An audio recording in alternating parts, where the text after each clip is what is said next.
भारत में सत्यजीत के सारे वर्टिकल रिंग डाई चलाने वाले कस्टमर्स को सत्यजीत का नमस्कार। आप जैसे कि ये मशीन बखूबी चला रहे हैं, उसमें कभी कभी कुछ स्पेयर्स आते हैं जो बदलने होते हैं। उन्हीं में से कुछ एक स्पेयर्स के बारे में हम आपको बताने वाले हैं आज। ये स्पेयर है ये मेजरिंग इन रोलर शेल्स के नीचे यहाँ पे लगी होती है, जो शाफ्ट के साथ ही घूमती है। ये मेजरिंग उसमें अपना जो मटेरियल है पाउडर वाला, वो मटेरियल या धूल को नीचे बेरिंग शाफ्ट में जाने से बचाता है। ये मेजरिंग अक्सर घिस जाती है और लोगों को ध्यान में नहीं होता है, तो टाइम टू टाइम हर रोज़ हर हफ्ते में एक बार ये चेक करते रहे और इसको बदल दें। ये मेजरिंग दो भागों में होती है, एक नीचे वाला भाग और एक ऊपर वाला भाग। ये जो ऊपर वाला भाग है यही ज़्यादातर घिसता है और इसी को बदलना होता है। ये मेजरिंग टाइम टू टाइम बदलते रहे, वरना जो आपका मिट्टी है, पाउडर है या मटेरियल है पाउडर हुआ वो घिसने के बाद सीधा नीचे शाफ्ट के बेरिंग में जाएगा और बेरिंग को नुकसान कर सकता है। तो वो बड़ा हादसा हो सकता है, बेरिंग जाम भी हो सकता है, उसको खोलना पड़ सकता है, पूरा ये बेरिंग ही बदलना पड़ सकता है। तो ऐसा बड़ा हादसा होने से अच्छा है कि आप ये मेजरिंग को टाइम टू टाइम चेक करते रहे, और अगर ये घिस जाती है तो इसको सिर्फ ऊपर वाली मेजरिंग ही बदल दें। ये देखिए, इस हाउसिंग में ये मेजरिंग होता है। ये मेजरिंग यहाँ तक आता है, पूरा ये मेजरिंग यहाँ तक आता है।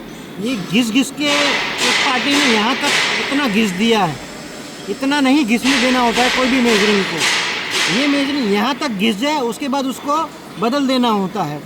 ये ज़्यादा घिसने के कारण ये जो जगह है इसमें से नीचे धूल मिट्टी सब कुछ अंदर जाता है बेरिंग में, और बेरिंग को जाम कर देता है। बेरिंग जाम होने से ये आपका जो पूरा शाफ्टिन है ये घूम ही नहीं पा रहा है, वरना ये फ्री होता है पूरा, ये आराम से घूम जाता। पर इसमें जो घिसने के बाद इसमें से धूल अंदर गई है, उसकी वजह से बेरिंग जाम हो गया है। वो बेरिंग जाम नहीं होने देना होता है अपने को। तो ये जो मेजरिंग है वो खास ध्यान रखे कि यहाँ तक घिस जाने के बाद उसको बदल देना। इतना बड़ा मेजरिंग होता है वो।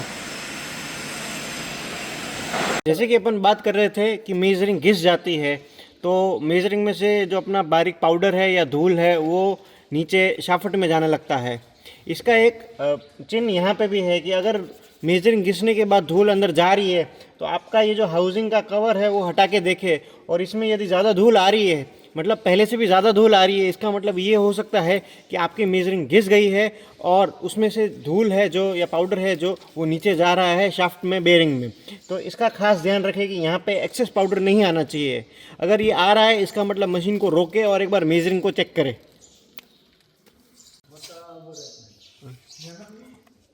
ये हाउसिंग है अपना।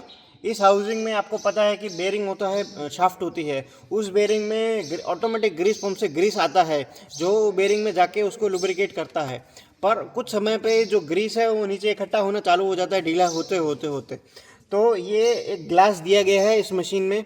यहाँ पे आप देखिए कि इधर ग्रीस का लेवल दिखाता रहता है। इस लेवल को हमेशा चेक करते रहे। अगर ये लेवल पार कर जाए, यानी कि हाउसिंग का जो ग्रीस है वो नीचे आना चालू हो गया है और वो ग्रीस यहाँ पे आके जम जाता है, वो आगे गियर बॉक्स में नहीं जा पाता, तो यहाँ पे आके वो जम जाता है। उसको टाइम टू टाइम क्लीन करना होता है। जब ये ग्लास पूरा भर जाए तो इसको हाउसिंग को, ये बोल्ट है सारे, वो खोल के हाउसिंग उठा के यहाँ पे ग्रीस को क्लीन कर लेने का है।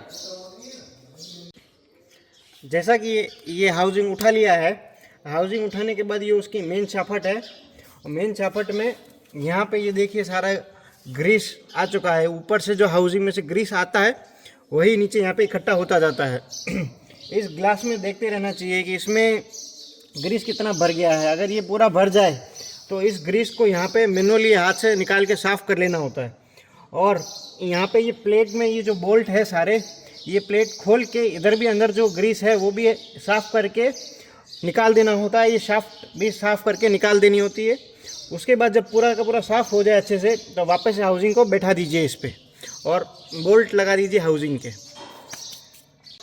आराम से नहीं चलो, बेरिंग निकलो, बस वहीं पे रख दो, वैसे वहीं पे रहने दो तो चिपका के।